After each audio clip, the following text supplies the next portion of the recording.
calamity. What a calamity. What, you think I killed her, do ya? What's it to you, punk? Be careful, Pip, you don't know what you're messing with here. Hello and welcome to Talk Lit Get Hit, a podcast where we read viral books the internet won't shut up about and rate them lit or shit. We're your hosts Bridget and Laura, lovers of sad girl fiction and tragic endings, fearers of smut, urban fantasy and the who did this to you trope. Join us as we pick apart all the books the internet loves and embark on a journey to figure out why. This episode we are bringing a certain who goes there energy to Talk Lit Get Hit as we cover the genres of mystery and thriller. We're reading a book that The Guardian has called taut, compulsively readable and elegantly plotted.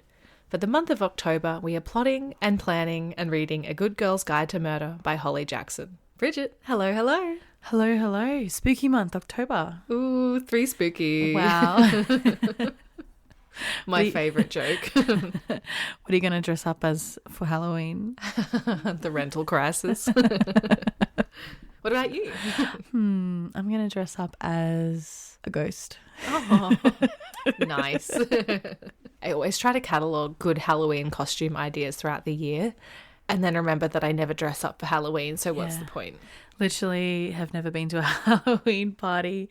I think one year we decorated our house. Maybe 2 years we've done that, but like we don't get many. We had a series of quite good parties with our friends for Halloween, and the first was after 2020, so I think we were like big in the yay friendship, we can all see each other again kind of energy, and we had an emo themed party, which was brilliant. It was really fun to throw back to the era we grew up in, but dabble in a style that we never explored. No. I regret that we didn't to a degree because those photos would be so good to look back on. That's true. I don't even know if we had many friends that were like true into the emo phase. Like I think there were a lot of people in our grade that were, but we didn't really know them very well. So we couldn't even like participate from the sidelines. Very sad. True. We had a bit of a phase of dress up parties actually. You just reminded me. A few friends and I, we decided to watch Star Wars. Brian had seen them. We hadn't. We weren't really that interested. I think we'd watched Twilight first. We made him watch Twilight. And then he was like, well, let's watch Star Wars. So each week we had to dress up as a Star Wars character, but we couldn't Google or like fact check. So we just had to do it from like the limited knowledge that we had of Star Wars. And it was actually really painful because we did it every weekend. Spend too much money at Spotlight, panic buying things for costumes, and now we just have all this shit that we'll never use again. That's such a fun idea. It was fun. It was so fun. Then we had a book week party as well actually, and that was so fun. Like everyone got to pick a character that maybe they did dress up as, or they would have if they had the chance, because a few people in our friend group didn't grow up in Australia and so they didn't have the book week opportunity. So Maddie and I dressed as Joe and Laurie from the proposal scene. That was amazing. That's so good. So that was fun, but we haven't done, I think we like costume partied out. We've had enough for a long time. It's a big commitment. Do you remember what you dressed up as for book week? I know in grade 7 I was Avril Lavigne. Oh, I don't know what book. I was a princess, just a generic princess. Oh, I think the best one though was like maybe grade 3, grade 4. I think I was going for like Anne of Green Gables, but more like Diana than Anne. And it was absolutely beautiful. I love that dress. I can't really remember any other ones. I feel like they were the notable ones. How about you? I have 2 notable ones sticking out of my mind, and they both involve me being humbled in front of a crush. I think the first time was in grade 2, and I had what I thought was a really, really sick vampire costume. I had the glow-in-the-dark teeth. Amazing. The fake blood. Mum had slicked my hair back with gel. And of course I was matching with my best friend as well. Yes. And then when I went to visit my brother's classroom in the grade below, there was a kid in the class that I was crushing on, and he was like, whoa, Matthew's brother, your costume looks really cool. No. I got slammed. And it was just hurtful on so many levels, because even as like a 6-year-old or whatever, I was forced to reckon with the fact that I had a crush on him. He didn't even know I existed. He thought you were a boy. I was a boy. Oh, that is very sad. And then the second one was in grade 7, and I was dressed as a magic carpet, which was just like a rectangular like poncho kind of thing in this tapestry material with blue tassels. And my crush came up to me and said, "What's your middle name?" And in my head I was like, this is really good progress. He wants to know everything about me. And then he kind of got that info and then went away to digest. And then later that day, he was like, hey, I heard you have a crush on me. I don't have a crush back. It turned out that one of my friends had been, I guess the kindest way to think about it is that she was trying to help me out. And she was like, someone with the middle name May has a crush on you. No. Anyway, he dealt with that very quickly. He was like, let's shut it down. It's probably the worst costume to be humbled in. We should have a Talk Lit Get Hit book week party though. That's a great idea. I think it was book week last week, so maybe next year. Yeah. Guys, lock it in. Virtual dress up. It's going to be so sick. Well, seeing as we're on the topic, mysteries and thrillers, is it a genre that you've read much of? No. I'm listening. I did go through my Goodreads, and to be fair, there were quite a few. I think there was like 47 mystery books total, and then probably 20 thriller, and I wouldn't recommend most of them. I only really have 2 on my list that I thought were like worth mentioning. Actually 3, because I just remembered that I really enjoyed The Girl with the Dragon Tattoo, but that was about 10 years ago, and I don't know if I would still enjoy it / recommend it. But the only 2 that I had were Rosemary's Baby by Ira Levin. I think we've talked about this before. Yeah, we have. Very Against long. all odds. Yeah, long time ago. And also Stone Cold Fox by Rachel Coller Croft. I haven't heard of that one. It was great. It's like a mystery / thriller. Yeah, I think she was like a trophy wife or like something. Honestly, can't remember, but I did like it. Of course, Gorky Park. Oh. But I can't remember what happened in that book, and I wouldn't recommend it because I don't know what's in it. Not Gorky Park. That's another one for listeners to tally. Anytime we get a Gorky Park mention, tick. It's probably equal to the amount of times I tried and failed to read it. Yeah. 10 years later. How about you? I'm kind of the same in terms of it's not so much how many I've read, but it's how many I'd recommend. Because I do feel like quite often I think, God, I just want to sit down with a big juicy thriller and just like have the pants shocked off me. I just want to be speechless. I want to be confused. I want to be like jarred and frazzled. I never want that. Ever. Just shake me up. Make me scared. Yeah, and then I look at the mysteries / thrillers and they all have the most hideous covers in the world. Mm-hmm. And I think, how could I possibly choose when they all look so ugly and unenticing? And so I feel like I dabble in this kind of more domestic mystery / thriller, like Sally Hepworth, like Liane Moriarty, which is not something I'm mad about because it's something that I really enjoy. I read Darling Girls recently, which was really juicy. I think I've recommended Big Little Lies before, an oldie but a goldie, as I believe they say. Having a bit of a look through my list, some of the others that I've enjoyed were None of This Is True by Lisa Jewell, and I listened to that as an audiobook and I found it really, really enjoyable. Pretty Girls by Karen Slaughter. I've actually never said that out loud and I've always wondered if it's Corinne Slaughter or like Karen Slaughter, or I have no idea. I think that author's pretty prolific within that genre, so I just kind of felt like pick one and go for gold. The Secret History I would put into that category, and it's one of the best books of all time. Eileen by Otessa Moshfegh I think was really good. Definitely left me feeling confused and unsettled, so that's a tick. And then the only other 2 on my list were some classics from a few years ago, Sharp Objects by Gillian Flynn and Little Fires Everywhere by Celeste Ng. So with all that in mind, what were your initial thoughts, expectations, hopes and dreams heading into A Good Girl's Guide to Murder by Holly Jackson? I've always just assumed that this book is not good, not great. I think it's because the cover does not appeal to me. Young adult does not appeal to me. I feel like every single book that is of this genre has some version of the same title. That confuses me. How about we all just take a step back and use some different words for once? One thing it did make me think of was those books that used to be popular that were like A Girl's Guide to Craft or Things Girls Can Make or something like that. I had one from a hand-me-down from my mother, and it's called Hundreds of Things a Girl Can Make, Easy Handicrafts and Hobbies. And I've just opened it up to sort of fact check myself, and it says, to Sandra, which is my mother, many happy returns of the day, Liane. And she apparently got this when she was 10. And then me, because I'm a little nerd, wrote at some point in my life, handed over to Bridget. That's good record keeping. Laying claim. I'm always an archivist. This one's actually the second book of Hundreds of Things a Girl Can Make. And I was always like looking for a project. You know, I'm always looking to complete lists and things like that. And I was always like, I'm going to make every single thing in this book. And then I'd open it up and then it would have all of these household items that like aren't popular anymore. And I couldn't make a single one. I always remember wanting to make this doll. Oh, I've literally just opened to the right page.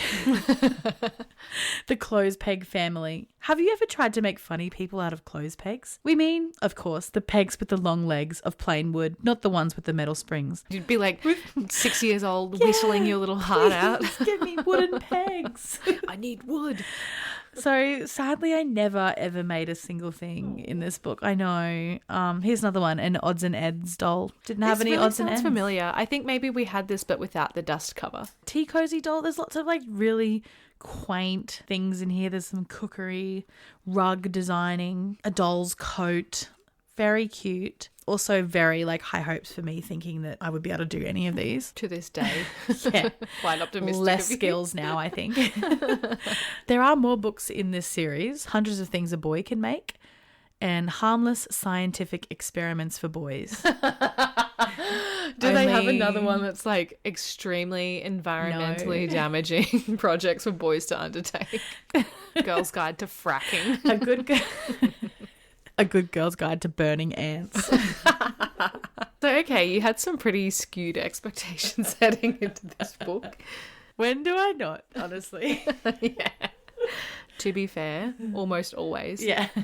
How about you? What were your thoughts, dreams, expectations? I think I was feeling pretty similarly. I don't think it's a book that I ever thought I would read. It's a young adult fiction book, which we know we don't love. And I do find, even though I rattled off quite a few, I think my hit rate isn't great. And I'm normally a little bit unsatisfied with the typical murder mysteries / thrillers that I try to read. So I really was not confident that this extremely hyped young adult fiction mystery was going to satisfy me or fulfill any sort of need in my reading life.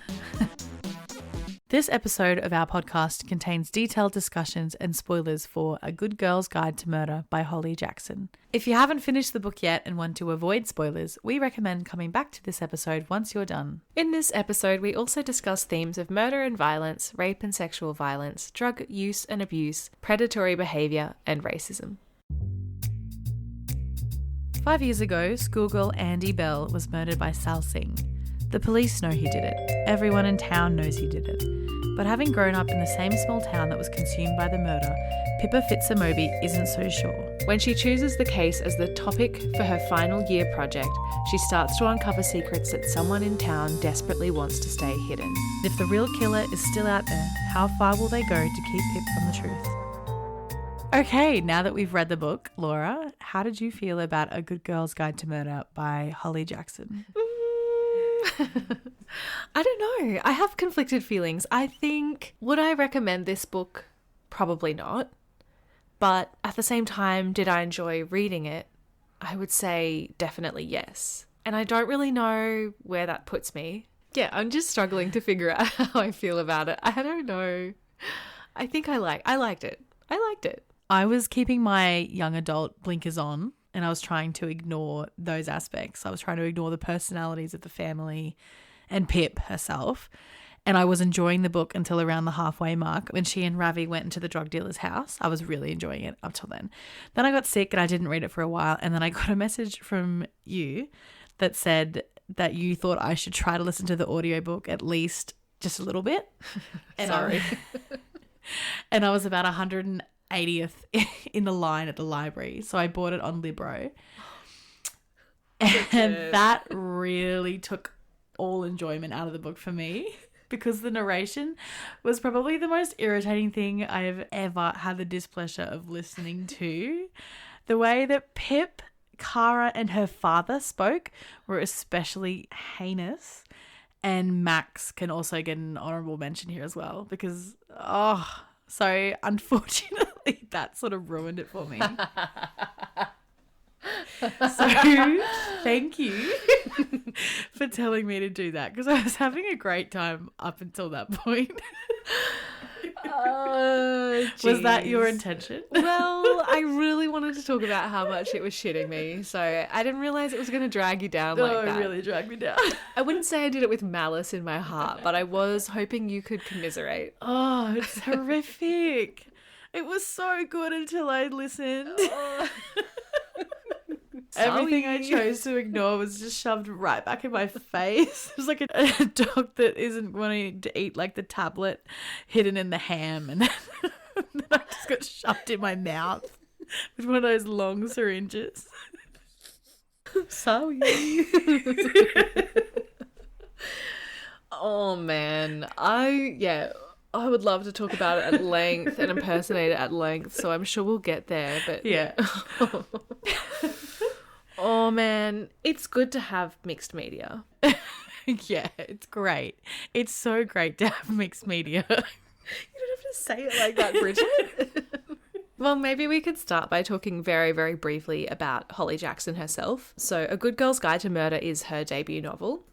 According to her Goodreads, she wrote a very bad novel, age 15, which I think is, bad or not, pretty impressive. Yeah. Born in 1992, so she's just a couple of years older than us, and A Good Girl's Guide to Murder was published in 2019. And it's won some pretty good awards. It won the American Library Association's Amazing Audiobooks for Young Adults.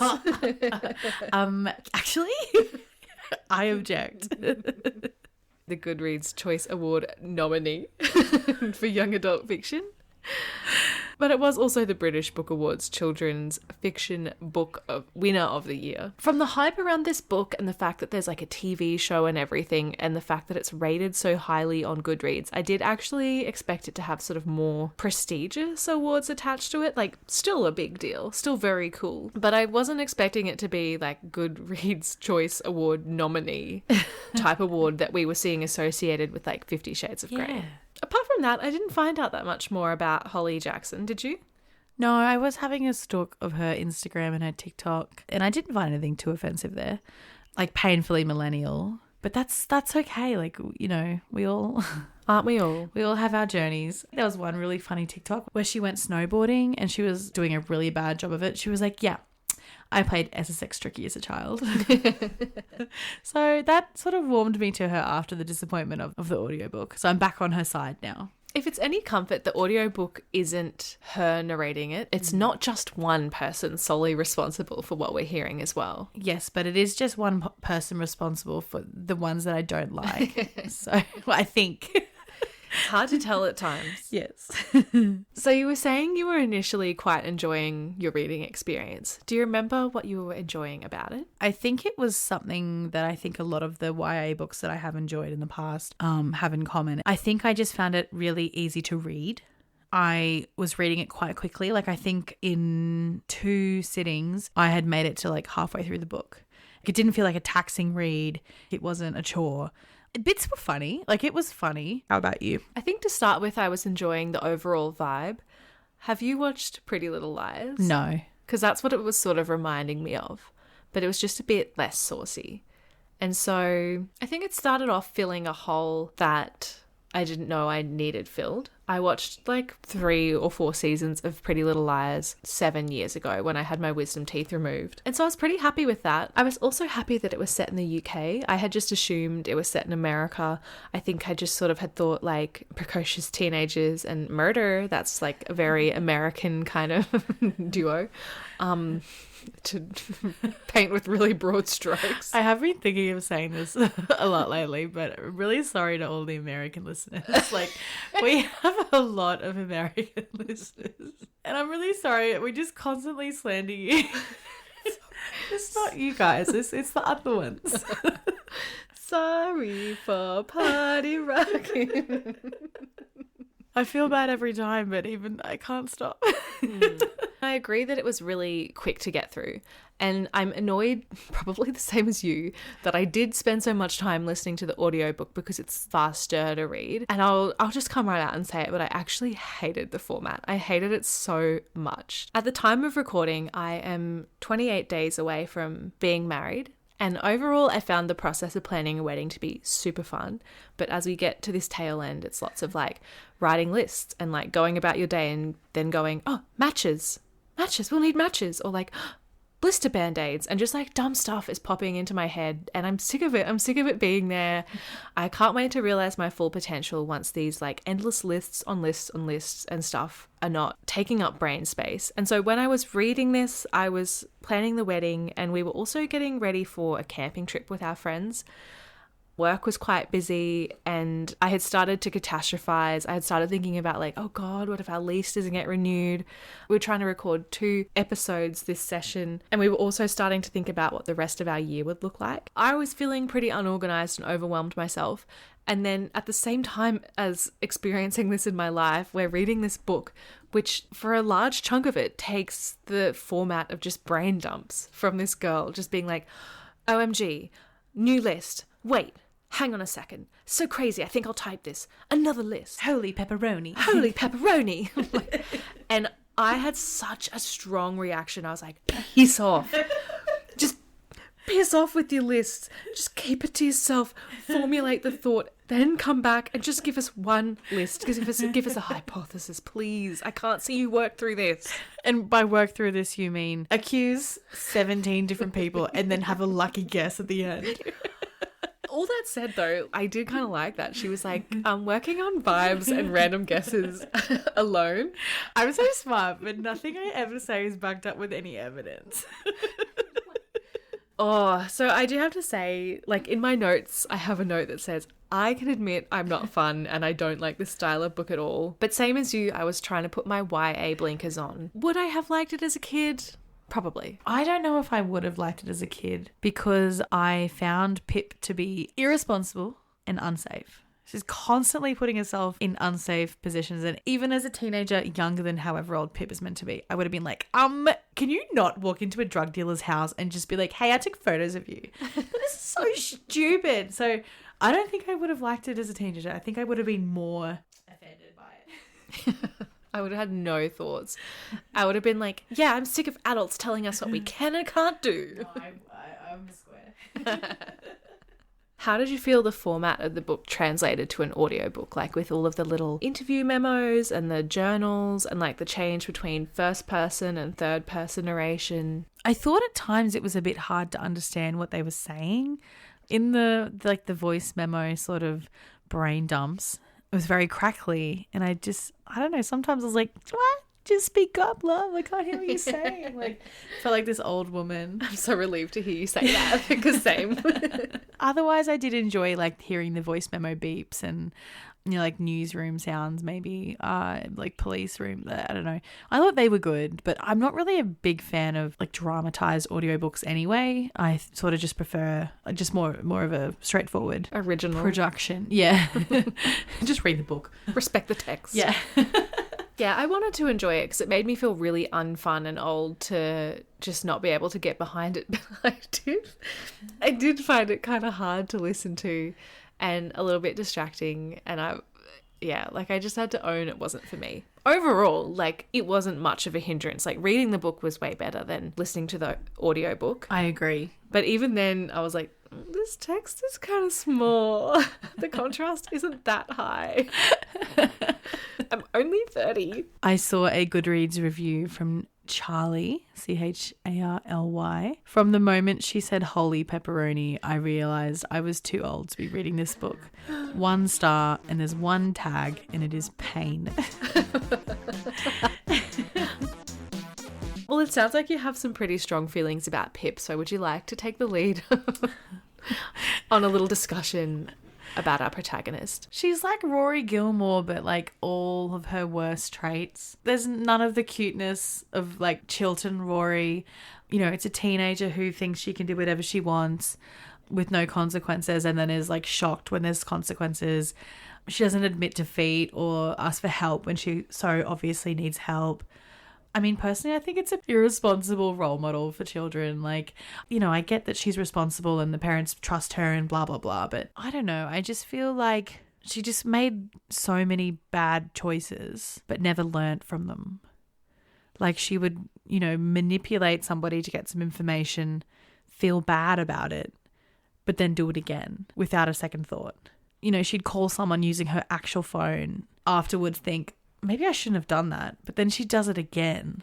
Even just like something as simple as when she called the drug dealer to confirm that it was him, she didn't check her phone was on silent. She was like, oh shit. Like, did she have a lock on her computer? I just was really frustrated by her. I was really frustrated by her too. I have so many things to say. I found her confidence and self-assuredness really jarring and a bit embarrassing, which kind of made me feel like I'm already one of those old people that are like, young people don't know what they're on about, or you're too young to understand, or like, you'll understand when you're older, you can't solve murders. But you can't. No. She was making bad choices, as you said. She got lucky. She really did. She got so lucky. I was thinking that too, but then I did Google the age of the author and I was like, oh, well, she's older than us, so I feel fine about that. I just didn't really understand Pip or know that much about Pip. Her whole project was based on her being like, I don't know, I just think he's a good guy. He was kind of nice to me once. Her whole personality was based around like, she does homework and she's a good girl. To the extent that she had multiple times where she was like, maybe I'm not really a good girl after all. Oh, maybe I'm not really sorry America again. Copping flack for something that wasn't even you. Sorry, I guess I'm not really a good girl after all. I'm gonna go walk my dog in the woods. My dog's dead. Flippin' heck. I didn't put my dog on a leash. This is what happens when you walk a dog not on a leash. Doggy dad. It's a dog-eat-dog world out there. Doggy do's and doggy don'ts. Doggy wills and doggy won'ts. She's meant to be so virtuous. She's meant to be like doing her homework, seeing the good in people, academically achieving. But the reality is that she's so morally corrupt. She's blackmailing, she's breaking and entering, she's impersonating, she's like catfishing, I guess. Couldn't give a shit about any of her friends. Like, No. when did she ever talk to them? Why even bother mentioning them? And then at the end, when shit gets hard and she has a tough choice to make, like do the properly right thing and implicate your friends a little bit, mess up their lives, make things a bit unpleasant and tough, like the real world. She's like, no, shan't. You've suffered enough. And me, a 17-year-old girl, is equipped to make that decision. And then while there's a man who's a paraplegic because of these stupid teenagers. so true.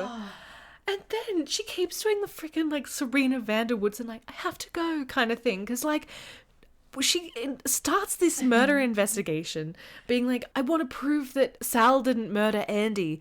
I'm going to uncover the real killer.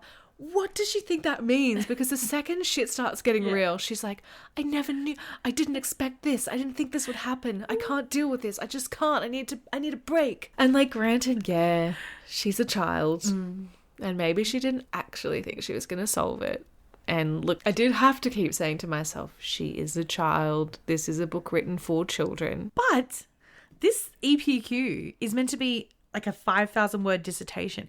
If she didn't think she was going to solve it, what the hell was she going to write 5,000 words on? Well, I know what she could have written it on, and we will talk about that later, because she's just making poor choices left, right, and centre. There was a lot of surface level stuff, a lot of setting up for the series. I'm not really quite sure how book deals work, but I would assume that if you have a book, you would like for it to become a series. I assume you would do some sort of grand scale plot planning, etc. I'm not sure. I don't think that you would really write one book and then they'd be like, hey kid, you want a sequel? Like, I feel like that probably doesn't happen all that often. It's a fine line between building that foundation and groundwork for a series and just cashing in on alternate point of views of the same story, which I think is a growing phenomenon, as we keep seeing with Icebreaker. You know, there's a few Ali Hazelwood books that are connected, even like Emily Henry to an extent, like they're sort of connected. Taylor Jenkins Reid books. I don't think that's like a good thing stylistically. I'm not interested in reading about that, but I'm just not sure how strongly I feel about this one, because it is a series and the story is going to progress in a new way. It's not the same thing or not different characters, but so much time was spent, like the reporter detailing things about him, and then he was just never even really relevant to the rest of the book. And I just feel like obviously that's going to happen in the second or the third book. Yeah, so many loose ends and so many things where you're like, you received threats from these people. You would surely want to tidy that up a little bit. Yeah. At the very start of the book, her teacher is like, under no circumstances are you to contact the family. Should be an unspoken rule. It's astonishing to me that she did that. Well, it's astonishing to me that this was approved, because I did research on this EPQ and it shouldn't have been approved. And it should have been, like, within the rules of the EPQ, they have supervisors, they have checkpoints. There's no way that they would, especially with something like this, would they just let this girl unsupervised go on for an undisclosed length of time with no one there to check, to reel her in, to remind her of like the ethical rules that she's breaking. This is how they assess the potential of a proposal. Yes, hit me. Number 1, does the working title of the project and proposed action allow the student to investigate and to access the higher level concepts and skills in the assessment objectives?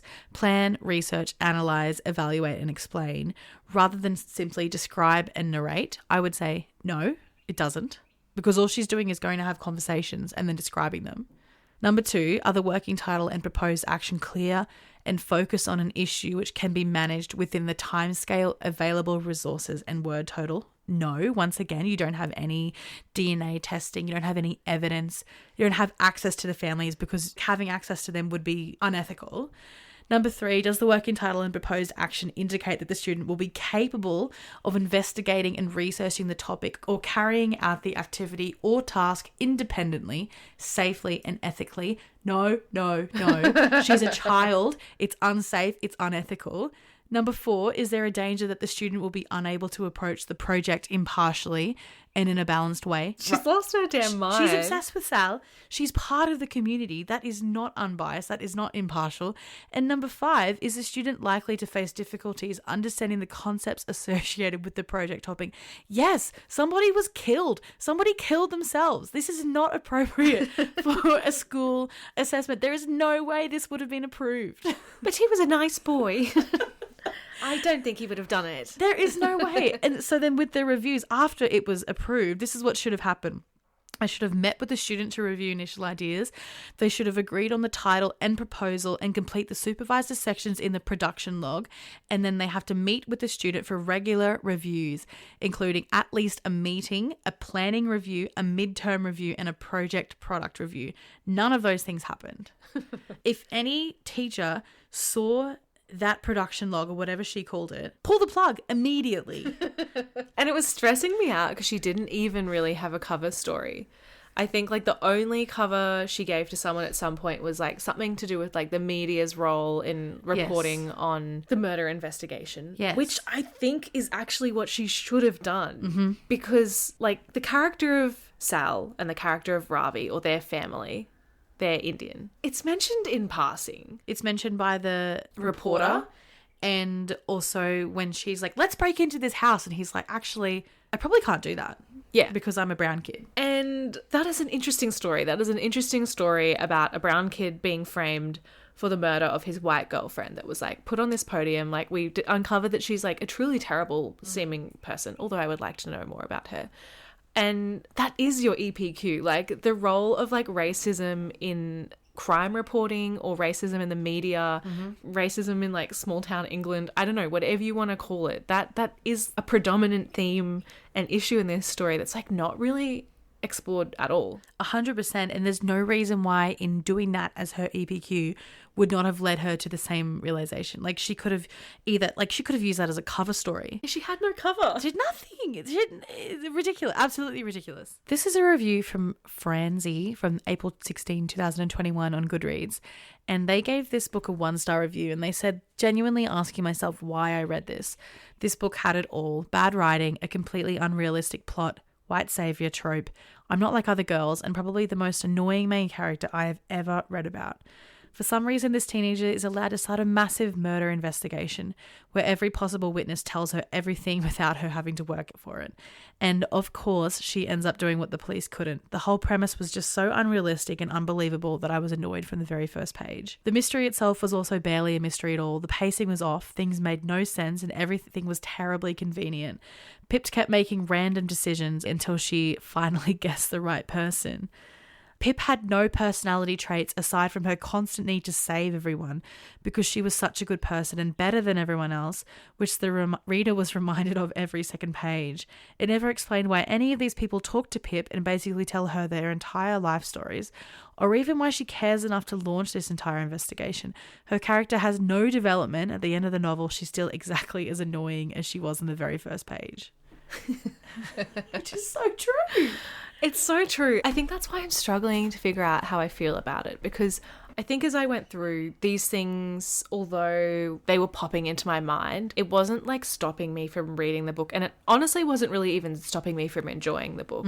I'm fully aware of what a loser it makes me seem like to be ranting and raving about the ethics of her school project, which is completely made up. Like, I know it's a book. I know it's made up. I know that her making these random guesses is what moves the story along. I know there's a point where you have to like suspend disbelief. And I agree with this reviewer that Pip has no personality traits, and I don't understand why people hang out with her, and the events of the story unfold in a mighty convenient way. And I feel like a little bit insane for picking it apart and criticizing it so loudly, when the reality is, like, I also didn't care. Yeah, and I think for me, this comes back to, once again, it being YA. Yeah. Because I'm like, oh, well, it's not as serious if it's young adult fiction. Obviously not all young adult fiction or not every book has to have a lesson. I do think it was a missed opportunity to explore racial profiling by the police or how media coverage differs between white people and people of colour. But the rest, I was along for the ride, honestly. Like... And you know me, I've never once guessed the plot of like a murder mystery or whatever. And so when Pip was like, oh my God, maybe it's this guy, I was like, yeah, that is actually really adding up. And that's super crazy, Pip, because you just found out that clue today. And like, I'm putting the puzzle together at the same time as you. And then next day she'd be like, oh my God, just found out this crazy news that changes everything. And I was like, oh, so true, Pippa. I think you're... Scratch that last idea, like this is where the money's at. I don't want to brag, but I did guess it was the father. And I knew he would have someone hidden somewhere. You knew he'd have someone. I didn't guess that. I thought it would be Andy. I didn't guess the plot twist, and I didn't guess that the sister was involved. So I was like not really right, but I knew the father had something to do with it from the start, I think. Because the biscuits kept disappearing and I was like, why are we hearing about these biscuits all the time? And I was like, oh. He's got a SIM card. The photo was found in the classroom. Well, when you say it like that, Bridget, sure. But I was doing the same thing as you. I was, every time she was like, it could be this, I was like, yeah, that sounds right to me. I was doing that. Yeah. Yeah, Pip. I sort of thought maybe the sister had some involvement. And when she was suspicious of the dad, I was like, yeah, pervert probably was like hooking up with this underage girl. Yeah. And then when it kind of seemed to move on from him, I was so ready to let it go, because in Pretty Little Liars, Lucy Hale's character has a relationship with her teacher and they try so hard for you to be into it. And so I was like, oh, thank God we don't have to actually like pretend that this is okay. I was so ready to move on from it. Before I read the audiobook, I was really thinking that she was like quirky and lovable in like an annoying way, but also quite endearing. Just forever cringing whenever I was reading her thoughts or whatever. Like when she went to the party and she'd looked up all of the terms for marijuana on Urban Dictionary, I wanted to not read this anymore. I just thought, this is so embarrassing. Like, have you never met a person in your life? There's no way you like just talk normally for once. Like, you're trying to be cool, you're trying to be undercover. What is going on here? That was something that I was thinking about as well. The writing of her, I think she seemed a lot younger than 17 years old. But I don't understand why the author bothered including such a large group of friends that were barely mentioned. Like, why even include the boys? And honestly, why even include Lauren? Yeah, I can't remember either of the boys' names, and I could not remember Lauren until you just said it. Yeah. And then like Kara was probably my most hated character in this whole book. I wished she would shut up so badly, and especially so after listening to the audiobook. Mm-hmm. Why was she always answering the door being like, hey, chica? Hey, chica. Was she... yeah, that was more like it. Were they learning a different language? Or what's the go? I think I missed something. It was really giving me Tracy McBean, the famous inventor. And I hate that. I hated Tracy McBean. Whatever she was saying, whether she was saying like, please don't dob my sister in for doing something horrible. Like, please let her get away with this horrible thing that she did. Or like, hey, do you know where the biscuits are? She had the same tone in that narrator's voice. Like, it was the same. Oh, it was excruciating. I think it's such a double-edged sword sometimes with an audiobook, because obviously when you're reading, you get to put your own tone onto the scenes.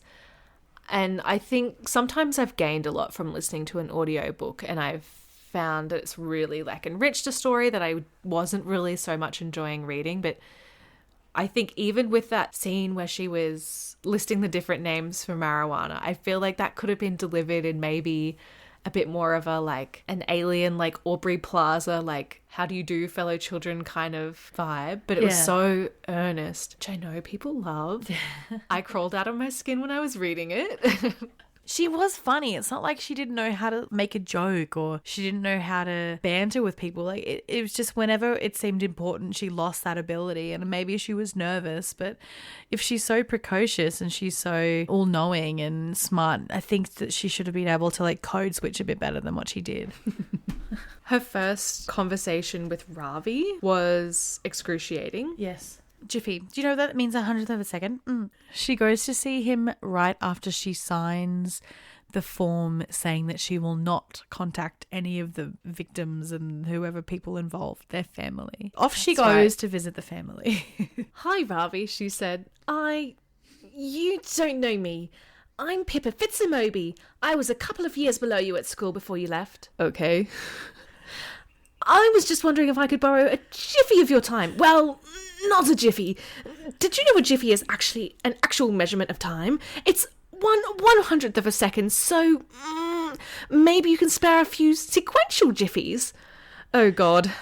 This is what happened when she was nervous or backed into a corner. She started spewing useless facts dressed up as bad jokes. But I just couldn't deal with it. It was so embarrassing. But I just it was just the voice. Yeah, it was the voice. It was the voice. I do not hate the accent. I hate the tone. Like shrill and it was very like, well, actually, milady, if I could have a minute of your time. And also, like, what a note to start the book on, because I was thinking if one of my family was a suspected murderer and then they had allegedly committed suicide and I never got closure on that, and some random high school kid rocked up on my front door and was like, because I don't think they did it, I would be like, piss off, never speak to me again, or I'm calling the police. Yes. And the story would never happen. Can you imagine? No. Okay, I mean, I cannot. Would anyone ever do this? No. It's so unrealistic. And like when you think about the kind of internet sleuths that exist, like the conspiracy theorists and the like true crime podcast addicts. Yes. I don't want to be associated with that. Not to say they don't do good work. Probably the last thing that I can think of at the moment to say about Pip is, again, just like one of the truly like screwed up decisions she makes. And that is to drag Sal's brother, Ravi, through a pretty evocative reenactment of Andy's murder. And there is a line, after they've acted out most of it, they go into the woods to mime like dragging her body and like burying her and stuff. And she's like, let's give Sal 40 seconds to kill her. Absolutely disgraceful. Disgraceful. Also, the ridiculous thing is that she's had all these threats at this point, and she's like, we better keep this under wraps.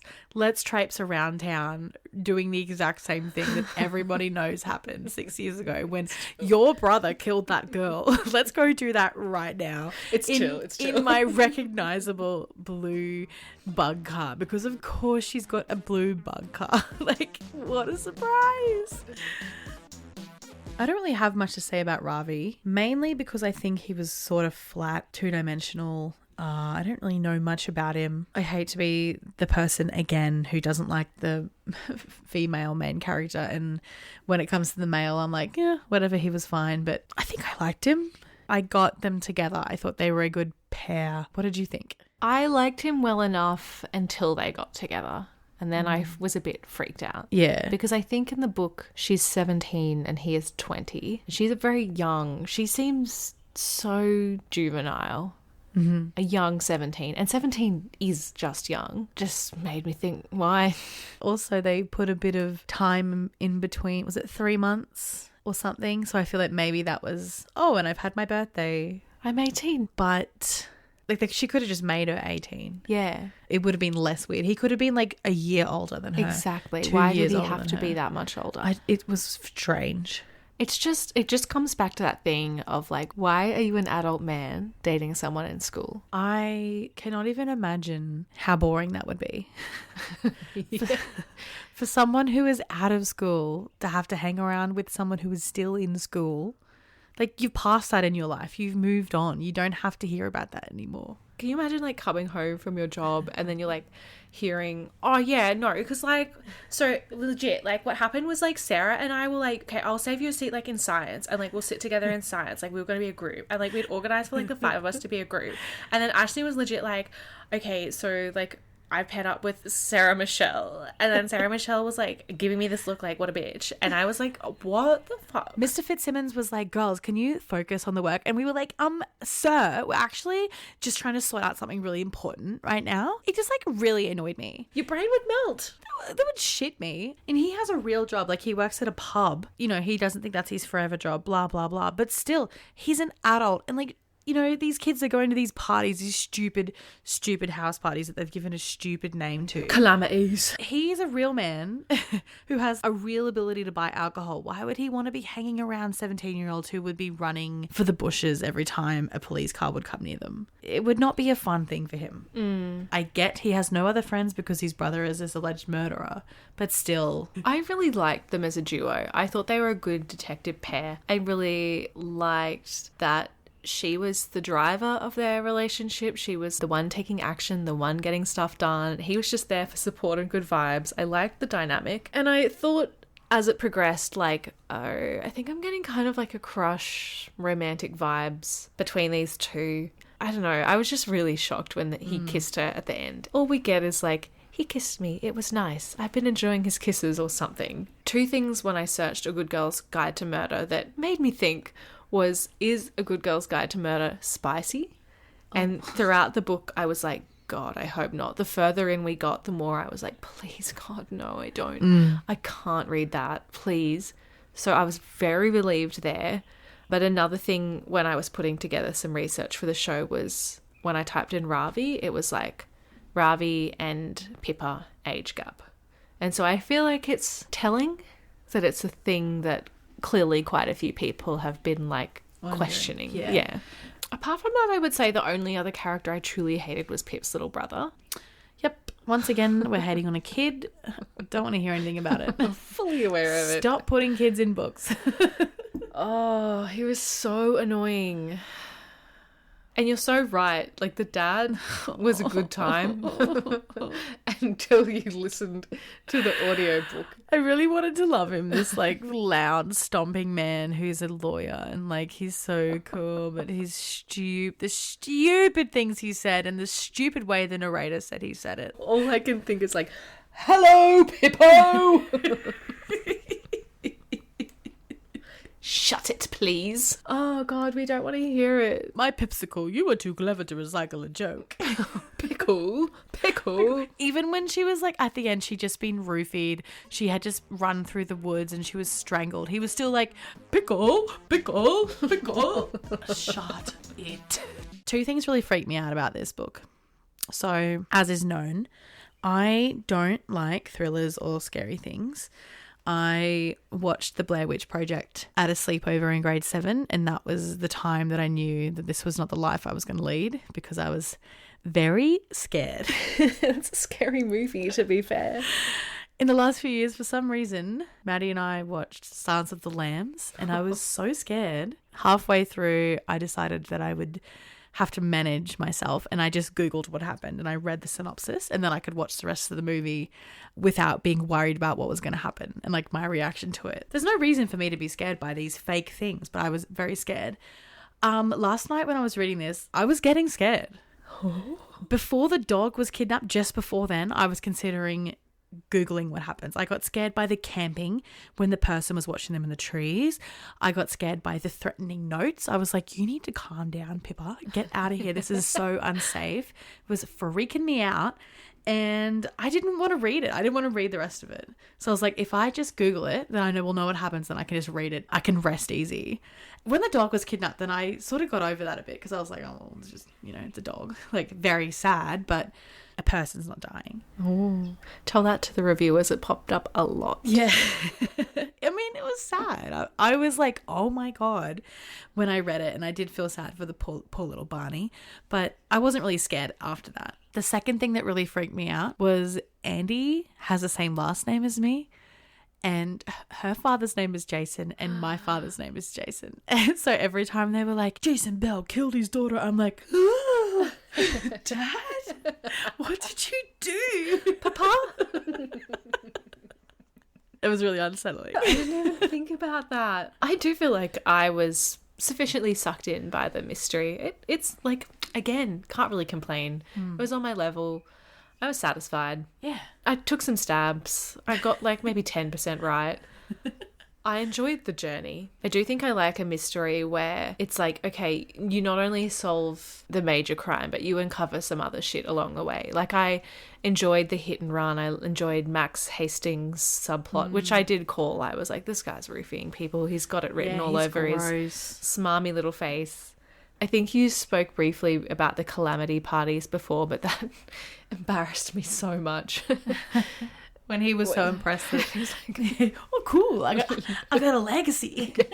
And I think I had listened to that part as an audiobook, because his accent saying like, oh yeah, the calamity parties. Yes, like, that, yeah. Up until I'd listened to the audiobook, I was kind of picturing him as like, yeah, the calamities, like, oh yeah. And it's slightly better. And it also was giving me secondhand embarrassment, because it's such a teenage thing to do, but just to like give something a name that doesn't need a name. Yes. Just remembering, instead of having a 16th birthday, we're having like a Sweet 16 superhero rave dance party or something. Oof, I didn't like it at all. Do you have any extra random rapid fire bits that you would love to talk about? This passage on page 23 I thought was really funny, and it's when Kara and Pip go to Lauren's house to mend Lauren's king-size broken heart, and they're trying to make her feel better. And it says, Pip broke Lauren off another line of chocolate. Plus Tom always said pacifically when he meant specifically. Kara clicked eagerly and pointed at Pip in agreement. Massive red flag that was. I pacifically think you're better off without him, said Pip. I Atlantically think so too, added Kara. Just, little funny jokes like that. Only like smart people like Pippa, they get it, but it's funny. I think it's funny too, and I agree. That is a red flag. One of the random things that shitted me about this book was that they went camping in the rain without a tent. And I was just picturing them like with a tarp and a gazebo, just out in the elements. And they were like, it's going to be fine. No, it's not. It's not. It's funny because pretty much every time I've been to England, I've had to go to some sort of agricultural show in the rain, in the mud, in one of those marquees. And it's horrific. Like, it's cold, it's windy, it's muddy, it's squelchy. It's so dumb. Like, why would you not? You have a marquee. You obviously have a tent. Who just has a marquee ready to go at any time? Idiot.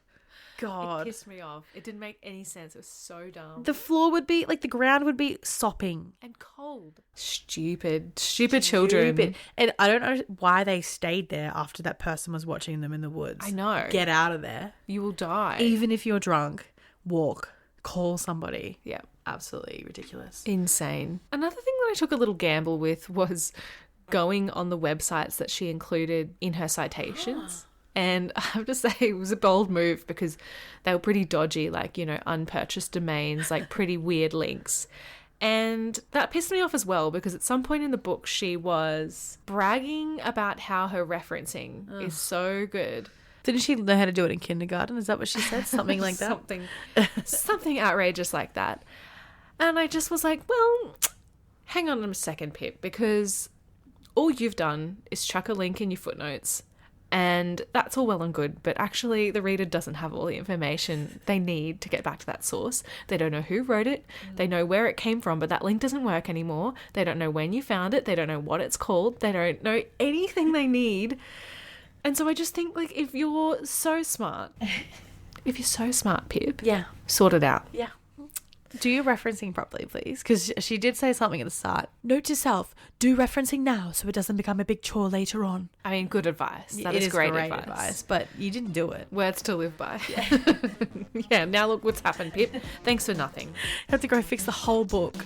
Alrighty, now it is a good girl's time to pick their favourite and least favourite characters. Bridget, who is your favourite character? Honestly, I couldn't tell you. Ravi's mother. Because she made a curry and didn't annoy me. It was very generous of her to bring that over. It was nice. I feel bad for her. How about you? Who's your favourite character? Well, don't freak out, but I think my favourite character is probably Pip. Oh. I've said a lot of negative and awful things about her, and I was truly astonished by her choices and the way she lives her life. I think she uses her privilege for evil. And honestly doesn't uplift and amplify minorities and call out injustice in the way she so clearly believes. She just likes to bring them with her when she breaks and enters and recreates murders. But I did enjoy her no thoughts, just vibes approach to solving a murder. And on that basis alone, I think it was a fun time exploring this story through her eyes. Yeah, and look, give her 10 years. I think she would be so interesting. I think she would have done so much. She would have like really interesting things to say. It's just 17-year-old Pippa I can't handle. But, you know, give it 10 years. I think she would be great. That is a great call. Get back to us in 10 years. What about your least favourite character? I mean, I was going to say Pip, but then I remembered we were reading a book about murderers. Dang, they got you there. Yeah, I think Max. Yeah, he was super slimy. Bad guy. I would probably have to say Kara's dad / the man that had a relationship with a minor, almost killed her, freaked out and locked up a random for a number of years. And lied so easily. So easily. Not a fan. I also think it was quite unrealistic how we just told Pippa everything straight away. Like, I thought there would have been more of a struggle or like... I mean, who didn't tell her everything straight away? Who's asking? All right, I'll give you everything you need to know. Okay, well, all this being said, do you rate A Good Girl's Guide to Murder lit or shit? I rate it lit. I still enjoyed it. I still had a good time. I thought it was pretty smashable. Her kind of journal entries reminded me a little bit of my own diaries at the time. So I think overall I found it kind of charming, kind of nostalgic, and overall quite fun. How about you? I think the book is lit and the audiobook is shit. Yeah, good call. Yeah, I think it's got to be a two-way, but the book definitely lit. I have big regrets for dabbling in the audiobook. Yeah. Sorry about that. It's fine.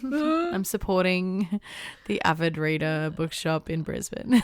That's good. That's good. They said to buy it on Amazon. That would have made me feel worse. We've come to the end of our episode on A Good Girl's Guide to Murder by Holly Jackson. Our next bonus chapter will be on Manacled by Senlin Yu. Have your say on what we read next by keeping an eye on the link in our show notes and on our socials. Make sure you subscribe to the show, and if you want to be on the same page as us, follow us at talklit.gethit on Instagram and TikTok.